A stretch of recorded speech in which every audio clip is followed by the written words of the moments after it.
ଆପଣମାନେ ତ ମୋତେ ଭୁଲିଗଲେଣି। ହଁ, ସମୟ ସହ ମୁଁ ବି ହଜିବାକୁ ବସିଲିଣି।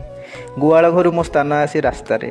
କୁଣ୍ଡା, ନଡ଼ା, ଚୋକଡ଼, ତୋରାଣୀରୁ ଆସି ପ୍ଲାଷ୍ଟିକ୍ ଜରି ଓ ଫିଙ୍ଗା ହୋଇଥିବା ଭୋଜିର ଖଲିପତ୍ରରେ ପହଞ୍ଚି ସାରିଛି।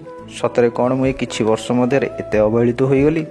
ବୋଧହୁଏ ବଉଳାର ଆତ୍ମକାହାଣୀ ରଚନା ବହିରୁ ହଜିବାର ଶେଷ ଦ୍ୱାରରେ। ଏ ପରିବର୍ତ୍ତନଶୀଳ ଦୁନିଆରେ ଯେଉଁଠାରେ କେହି କାହାର ନୁହନ୍ତି, ମୁଁ ଅବା କାହାର କିପରି ହୋଇ ରହିପାରିବି? ତୁମେ ଚାଳ ଛପର ଘର ଛାଡ଼ି ମାର୍ବଲ ଘରେ ଆସି ରହୁଛ। ମୋ ଗୋବରର କ'ଣ ଆବଶ୍ୟକତା ରହିଛି? ବଜାରରେ ମିଳୁଥିବା ପ୍ରୋଟିନ୍ ପାଉଡ଼ର ଖାଇ ଶକ୍ତିଶାଳୀ ହେଉଛ। ମୋ କ୍ଷୀରର କ'ଣ ବା ଦରକାର? ବିଲାତି କୁକୁର ଧରି ବୁଲିବା ଲୋକ କାହିଁ ଅବା ମୋ ବାଛୁରୀ ସହ ଖେଳିବେ?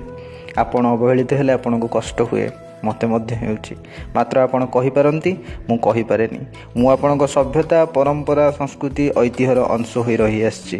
ମୁଁ ବିଲୁପ୍ତ ହେବା ପୂର୍ବରୁ ମୋତେ କ'ଣ ଆପଣ ଆପଣେଇ ପାରିବେନି? ଏ ପ୍ରଶ୍ନବାଚୀ ମୁଁ ସୃଷ୍ଟି କରୁଛି ଆପଣମାନଙ୍କ ପାଇଁ।